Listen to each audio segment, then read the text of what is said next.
Kuntu kabisa mtazamaji popote pale ulipo, natumai kwamba umekuwa na siku ya kufana, siku ya 11 mwezi Desemba mwaka 2023. Mtazamaji, ni mkesha wa siku kuu ya Jamhuri ambapo taifa la Kenya hatimaye lilikuwa huru kabisa na kuwa jamhuri, yani republic wasemavyo kwa kizungu. Mtazamaji, sherehe hizo zitakuwa zinaandaliwa hiyo kesho katika uwanja ama katika bustani ya Uhuru jijini Nairobi, na sherehe hizo bila shaka zitakujia moja kwa moja katika runinga ya Kirk. Mbali na hayo mtazamaji, nichukue fursa hii kukaribisha katika mfululizo wa taarifa za Kirk Machweo kuanzia sasa hadi tamati. Mie wako Vincent Kerosi.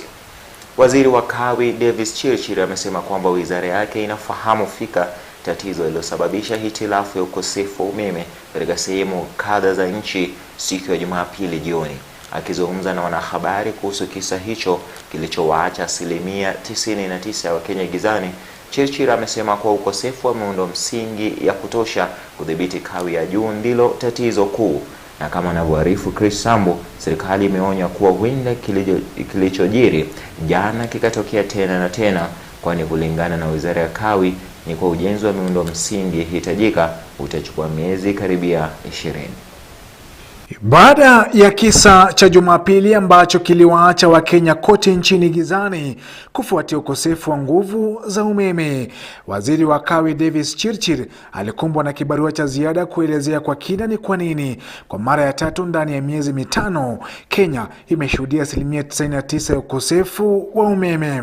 But we do know what the problem is, and we've made as a team today. I went to the National Control Center, and I was there with the whole team, including the chair lady, the PS, and all the senior managers, as they restored the network the whole night. And even as we speak this morning, we are finalizing the restoration, and it is something we must pay attention to as a country. Kisa cha Jumapili kikiibua kauli kinzani kuhusu kiini cha kupotea kwa nguvu za umeme, Wakenya wakikodolea macho wizara ya Kawi kutoa majibu. Na alipojitokeza kuzungumza, waziri Davis Chirchir akiashiria kuwa huenda wakalazimika kupunguza mahitaji ya nguvu za umeme kote nchini. We have two major challenges. We have challenge of generation.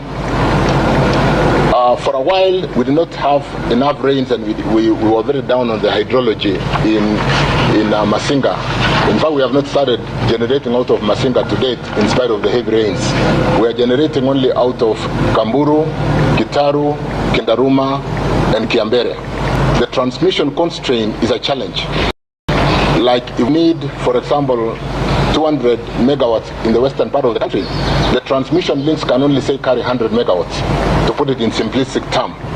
And therefore, when the system tries to draw more power to support the 200 megawatts, the line gives way. Katika kisa cha Jumapili jioni saa 1:30, Wakenya waligubikwa na wingu la giza, waziri Chirchir akisema kuwa hilo lilitokana na nyaya za umeme zinazoelekeza nguvu maeneo ya Nyanza na magharibi mwa Kenya kulemewa kudhibiti uzito wa umeme. We're trying to address it this time round.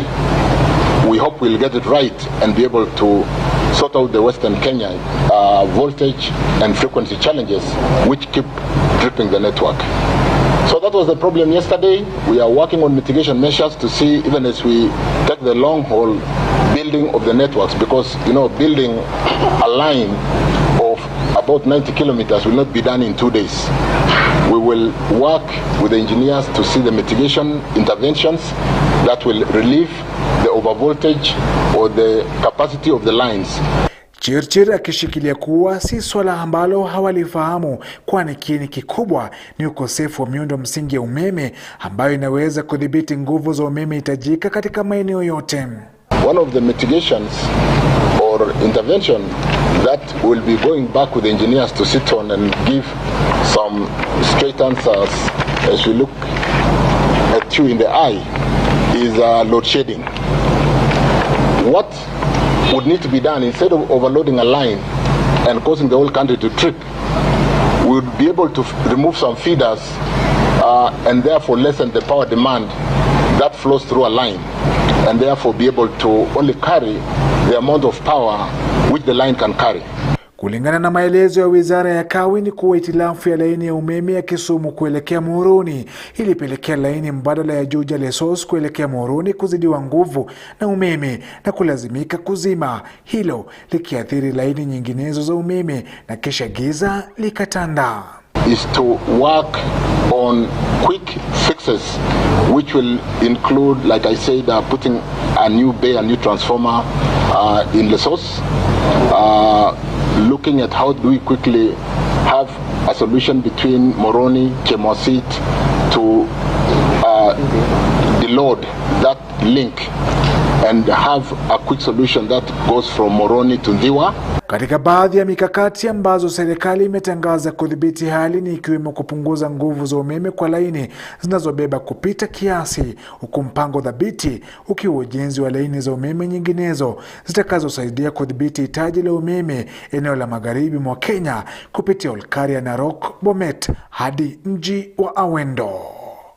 Chris Sambu, Kirk Machweo.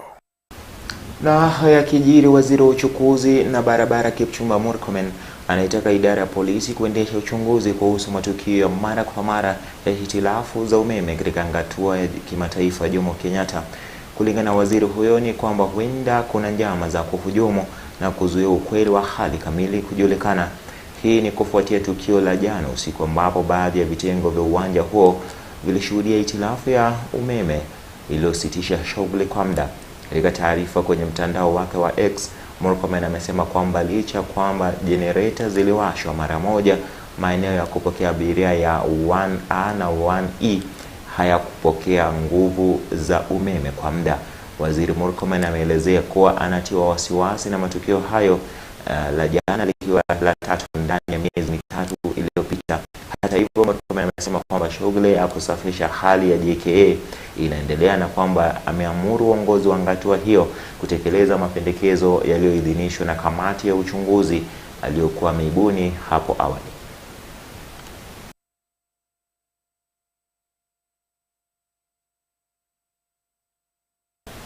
Na serikali kuu imeongeza ufadhili wa elimu kwenye hazina ya ustawishaji maeneo bunge NGCDF kwa nia ya kuhakikisha mpangilio ya elimu inaendeshwa bila matatizo. Hii ni baada ya Rais William Ruto kutia sahihi kwa sheria mswada wa kubadili sheria ya matumizi ya hazina hiyo katika ikulu ya Nairobi. Sheria hiyo mpya sasa imeongeza ufadhili huo kutoka 35% hadi 40% na itahakikisha uendelevu wa mipango ya elimu ambayo iko chini ya serikali kuu. I think it gives us an opportunity to work with members of parliament in every constituency to tackle two pressing matters. The matters of managing our environment because of the effects of climate change. We have to be deliberate in making sure that we engage a whole of society approach, in making sure that we intervene in various spaces that will help us manage environmental degradation, management of our water towers, management of our wetlands, and mobilizing the whole of society to intervene in that space that all of us now agree poses an existential threat, not just to Kenya, but to humanity. And the second item being attending to the very urgent and pressing matter of our youth, the youth band, and making sure that we provide opportunities for young people to engage in meaningful, deliberate opportunities to work. The ICT hubs that will come as a result of this intervention will give millions of young people across Kenya an opportunity. Na zaidi ya nusu ya wanawake katika kaunti ya Kiambu wana uzito kupita kiasi. Hii ni kulingana na data iliyotolewa na utafiti wa demografia na afya ya Kenya ya mwaka 2022. Utumizi wa vinywaji vyenye sukari nyingi na pia vyakula visivyofaa vimetajwa kama baadhi ya sababu za hali hii, kama anavyoarifu Val Washira.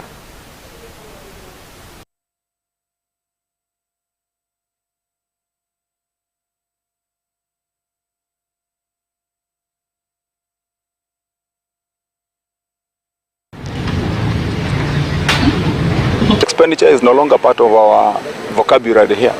Unnecessary trips outside the country, within the country, to meetings of departments outside the county, we do them here internally. We vet strictly who are beneficiaries of some of the resources that we have here. We ensure that if it is our officers here, nobody is getting paid what they're not supposed to get paid. But that's not the only thing. Even in terms of use of our equipment, we ensure if it is our vehicles, our fuel, now we have input a proper fuel monitoring system to ensure that the fuel that is consumed by our vehicles. Na tume ya kupambana na ufisadi nchini EACC imependekeza kufunguliwa mashtaka kwa zaidi ya watu 13 akiwemo aliyekuwa waziri wa utalii Najib Balala kutokana na kufujwa kwa shilingi bilioni 8 zilizolipwa kwa ujenzi wa chuo cha mafunzo ya utalii tawi la Mombasa. EACC inataka Balala kushtakiwa kwa matumizi mabaya ya pesa zilizotengewa ujenzi wa chuo hicho.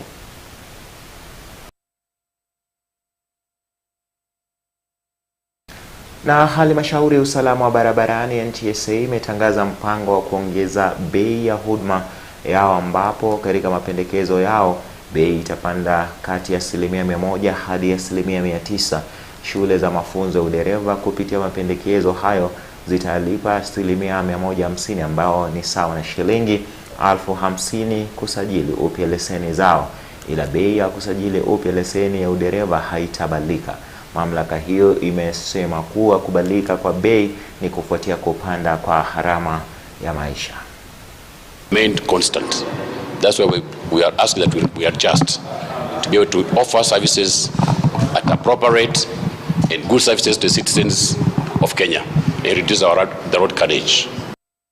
Na hatimaye gavana wa kaunti ya Kiambu Kimani Wamatangi amewateua maafisa wakuu 8 baada ya kupigwa msasa na serikali ya kaunti hiyo, akiwaonya kwa serikali yake haitaruhusu ufisadi na utendakazi mbaya kusheheni ndani ya uongozi wake. Wamatangi aliyehudhuria shughuli hiyo aliwahimiza maafisa hao kudumisha uadilifu pamoja na kujitenga na matukio ya matumizi mabaya ya mali ya umma. Trips outside the country, within the country, to meetings of departments outside the county, we do them here internally.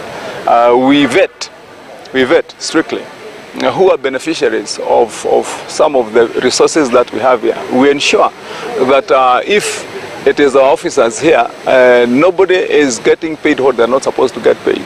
But that's not the only thing. Even in terms of use of our equipment, we ensure if it is our vehicles, our fuel, now we have input a proper fuel monitoring system to ensure that the fuel that is consumed by our vehicles is put. Na mtazamaji, niangalia hapa klabu za saa yangu hapa zinaniarifu kwamba dakika 16 baada ya saa 1 jioni saa za Afrika Mashariki, yale ambayo nilikuwa nimeagema mtazamaji nimekwisha yanywa, nimekamilisha. Ni wakati wa mie kuondoka studioni mtazamaji, ila kama nilivyokujuza hapo awali, kesho zikiwa ni sherehe za 60 mtazamaji tangu Kenya kujinyakulia uhuru na kuwa jamhuri kamili.